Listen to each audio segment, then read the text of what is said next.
Is buying a home in Canada in 2025 a good idea? We are talking about the pros, the cons, and what you really need to know. So let's check it out. Is buying a home in Canada still a smart move for 2025? Or are you better off renting, trying to save, and sitting out the market chaos? Well, like most financial decisions, the answer isn't always clear cut as you think.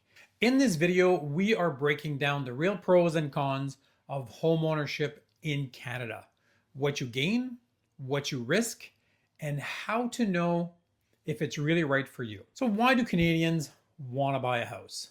Let's be honest, owning a home in Canada isn't just financial goals for most people.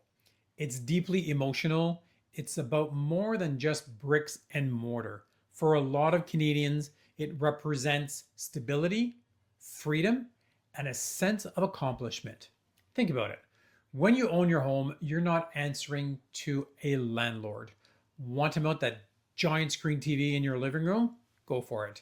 You want to paint that kitchen neon orange? Not sure why you would, but you can if you want to. Or if you want to create a jungle themed nursery, nobody is stopping you. That freedom to personalize your space to truly make it yours is something renters don't often get. There's also an emotional security. In uncertain times, having a place of your own gives you a sense of control. You're not worrying about rent increases, lease renewals, or unexpected evictions. It's your space, and that comes with a lot of peace of mind. But of course, it's not just the lifestyle perks that make ownership appealing. There are solid financial reasons for people to decide to buy a house. When you make your mortgage payments, you're building equity, not just handing over money to a landlord each and every single month. Over time, that equity becomes one of your biggest financial assets. It can fund future goals, act as a safety net, or even help you retire more comfortably. And then there's appreciation. Despite ups and downs, real estate in Canada has generally gone up in value over the long term. So while no investment is 100% risk free, a home can be a way to grow your wealth over time while living in a space that truly feels like your own. So, yes, for Canadians, buying a home is part emotional, part practical, but 100% personal. First things first, let's talk about the benefits. Number one is equity building.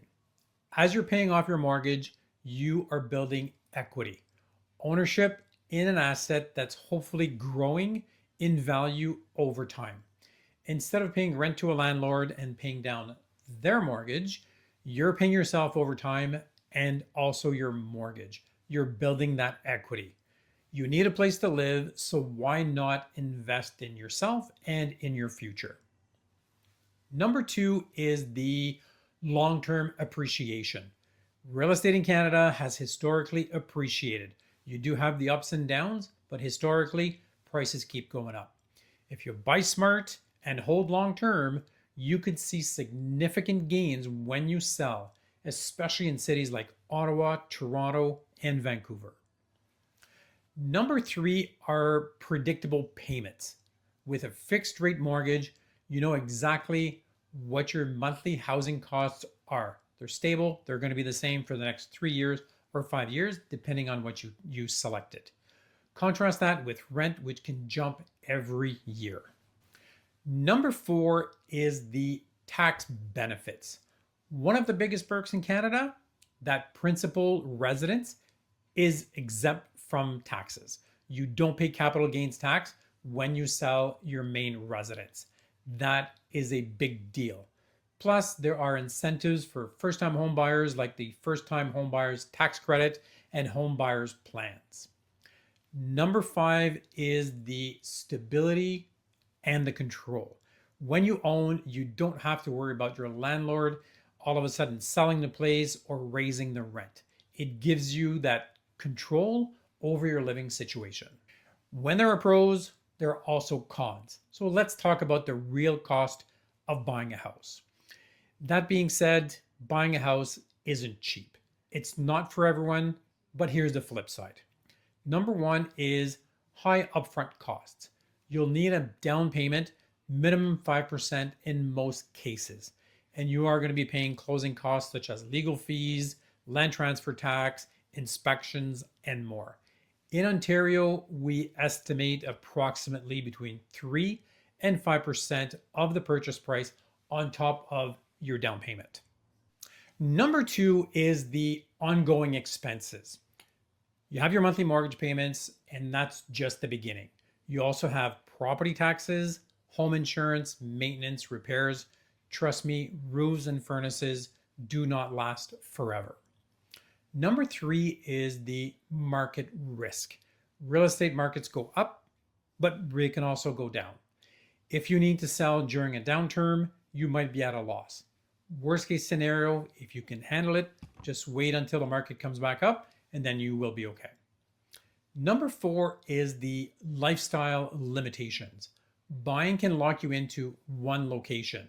If a new job or a life opportunity comes up across the country, selling a home isn't exactly easy and cheap. So how do you know if buying a home makes sense for you? Here are the big 5 questions you need to ask yourself. Number one is, can you afford it? Be honest about your budget, not just a mortgage, but all the added costs, your insurance, your taxes, your maintenance, your repairs. This is something that you really have to sit down and try to estimate as close as possible before you get into it. Number two is, how long will you stay in this property, in this house? If you're not planning to stay at least 3 to 5 years, buying might not make financial sense once you factor in your closing costs, your realtor fees, your taxes, your moving expenses. These can add up pretty quickly. Number three is, how stable is your income? If your job situation is uncertain or your income fluctuates year after year, home ownership could add unnecessary stress. Make sure you know those numbers. Make sure you do all your homework before doing anything. Number four is, what is your lifestyle like? If you travel a lot, you move frequently, or you value flexibility, renting might be the better option for you.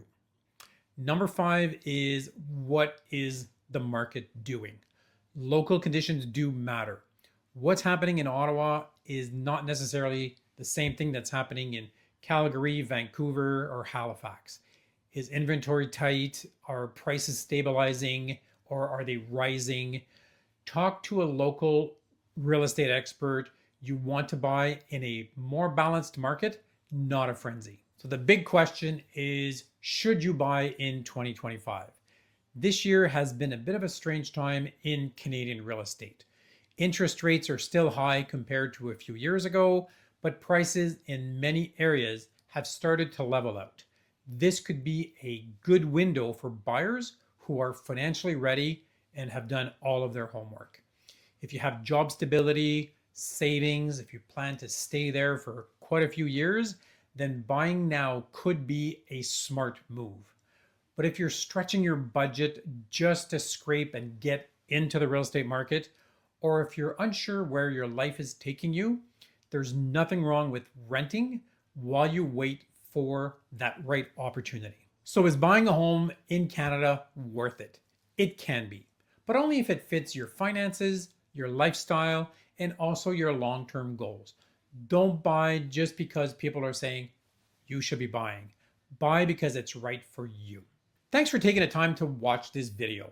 If you found it helpful, feel free to share it, hit the thumbs up, and don't forget to drop a comment below. Don't forget to subscribe for more straight talk on real estate. We'll see you in the next video, but in the meantime, if you have any questions about buying a house or anything related to real estate, make sure to give me a quick call, or you can always email me at jeanricher@jeanricher.com. Merci beaucoup et bonne journée.